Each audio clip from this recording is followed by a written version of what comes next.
देखो बेटे, subject political science, class 10, topic खलील's dilemma। खलील's dilemma, चैप्टर पावर शेयरिंग। अब मसला बेटा खलील's dilemma, ये क्या होता है? What do you mean by Khalil's dilemma? Khalil's dilemma is an example used to explain the importance of power sharing in a democratic society. It shows that when power is concentrated in the hands of one group, one person, conflicts arise. When power is shared fairly, peace and unity is maintained.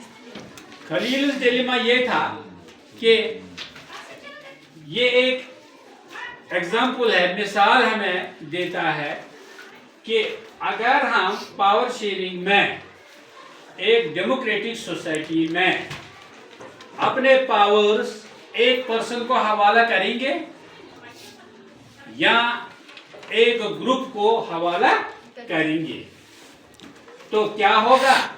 Conflicts arise, इख्तिलाफ खड़ा हो जाएंगे, लड़ाइयाँ झगड़े हो जाएंगे शुरू, क्योंकि एक ही हाथ में पावर है और उसकी मर्जी है वो किस तरह अपने पावर को इस्तेमाल करे।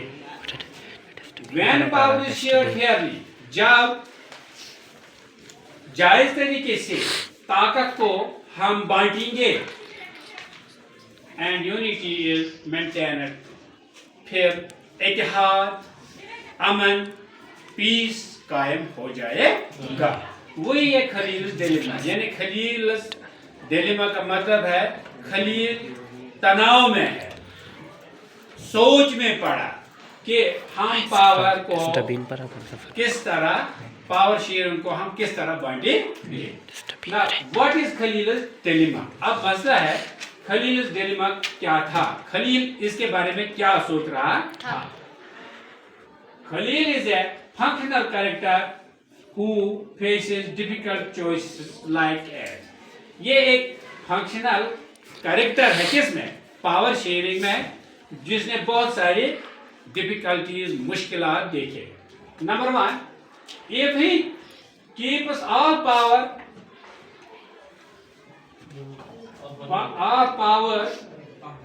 of one group, the other groups feel ignored and discriminated against। जब हम किसी को इख्तियार देंगे, एक कम्युनिटी को देंगे, एक ग्रुप को देंगे, जो बाकी ग्रुप है, जो बाकी बरादरी के लोग हैं, वो फील करेंगे अपने आप को कमतर और लड़ाइयाँ झगड़े क्या हो जाएंगे, शुरू हो जाएंगे।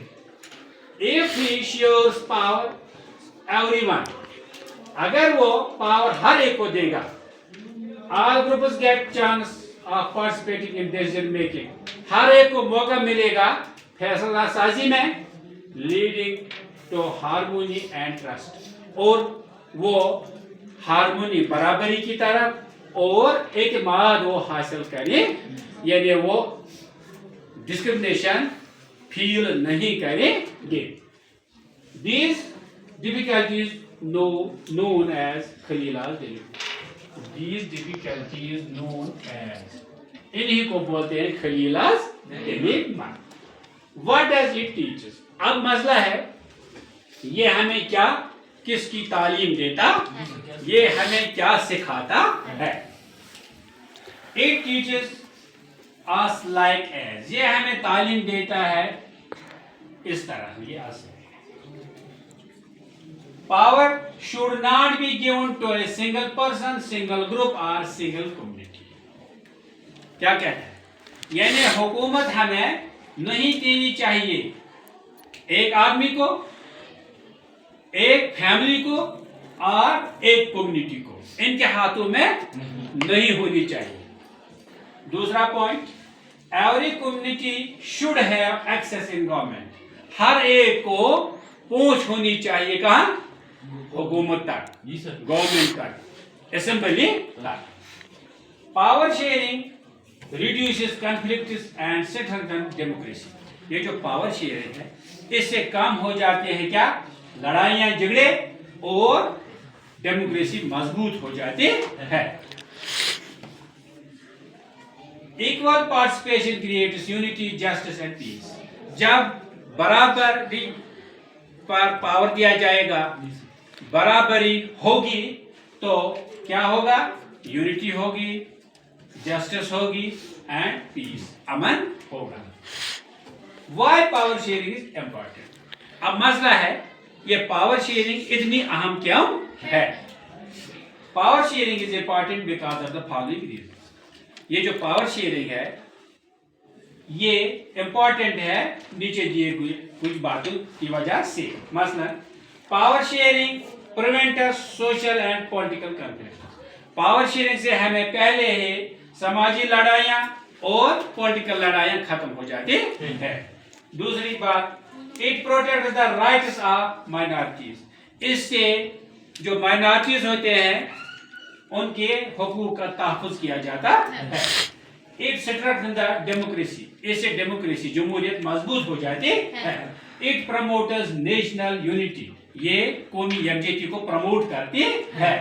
It ensures the political stability. और ये पॉलिटिकल स्टेबिलिटी लाता है, यानी पॉलिटिकल ये जो हुकूमत करते हैं उनमें लड़ाई झगड़े नहीं होते हैं।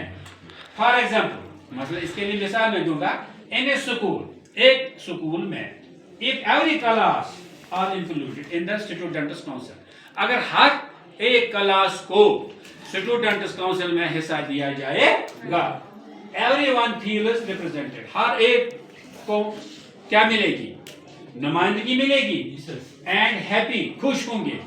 This only due to power sharing. वो ये तब होगा जब हम क्या करेंगे, पावर शेयरिंग इक्वली करेंगे।